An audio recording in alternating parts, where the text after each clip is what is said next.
তুমি যার মেসেজ পেলে খুশি হও, খোঁজ নিয়ে দেখো সে তোমার মেসেজ পেলে বিরক্ত হয়।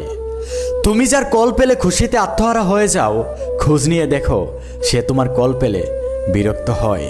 তুমি হাজার ব্যস্ত থাকার পরেও যার সাথে কথা বলো, খোঁজ নিয়ে দেখো সে অবসর থাকা সত্ত্বেও তোমাকে ব্যস্ততা দেখায়, তোমার সাথে কথা বলে না। একটা কথা মনে রেখো, যে তোমাকে ভালোবাসবে না, তুমি তার জন্য হাজার পাগলামি করলে তোমার জন্য হয়তো তার মনে একটু দয়া জাগতে পারে, একটু করুণা জাগতে পারে।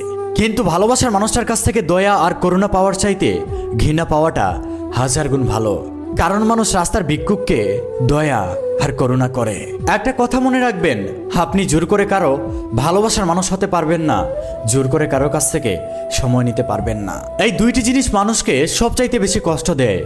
এক, প্রিয় মানুষের অবহেলা। দুই, প্রিয় মানুষের সময় না দেওয়া।